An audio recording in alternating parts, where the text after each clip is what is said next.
Okay, in section D, we'll be covering integration by parts.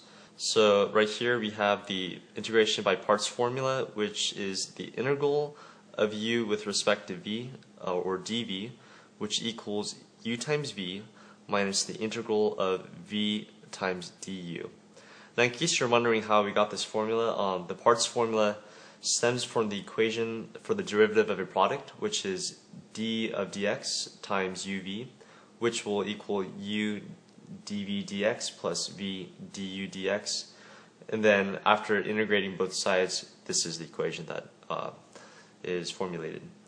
So also take note right here, success in using the parts formula depends on being able to separate a given integral into parts u and dv, so that, and then take note of these 2 points, that a, dv can be integrated, and then importantly b, which states that the integral of v du is no more difficult to calculate than the original integral.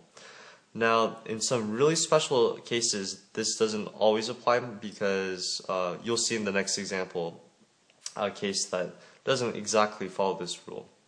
So let's get right into it. Let's go to example 45 from the Barron's book.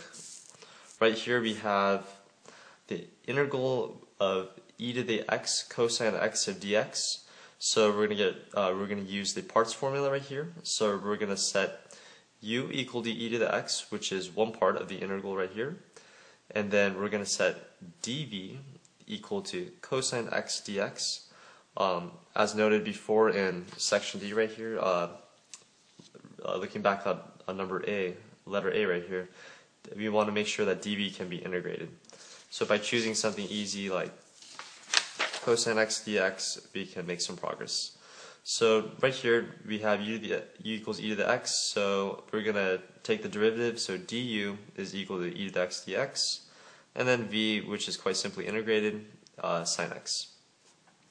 So now we have to do u times v, so e to the x times sine x right here, minus the integral of v du, so we have sine x right here, and then we have the du, which equals e to the x dx. So that's going to be right here, e to the x and dx.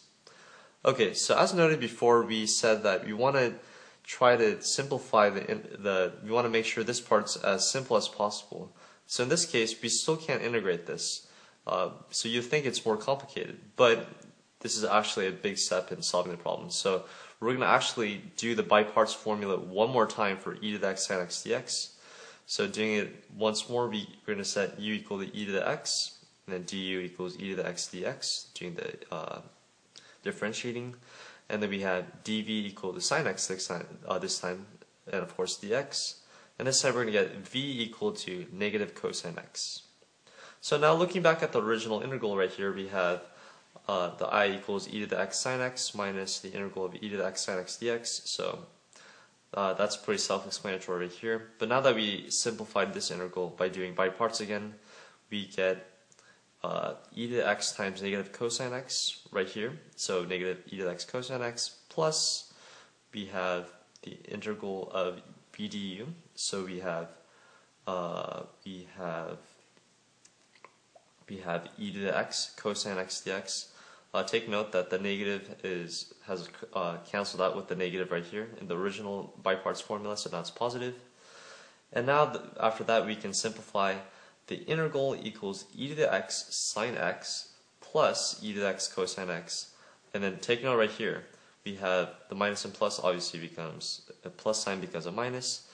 The original integral e to the x cosine x dx is right here. So now you understand why we did the by parts formula right here. So instead of just keeping the original integral right here, we just change it to I. So now we have a minus I here, so we can move it over to the other side because this is the original equation, I. So now it's 2I equal to the remainder of e to the x. We factored right here, so it's just going to be sine x plus cosine x. And then quite simply we get I equal to e to the x times the quantity sine x plus cosine x over 2. In this case we just wrote 1/2. And don't forget the constant for all of your integration. And that wraps up section D.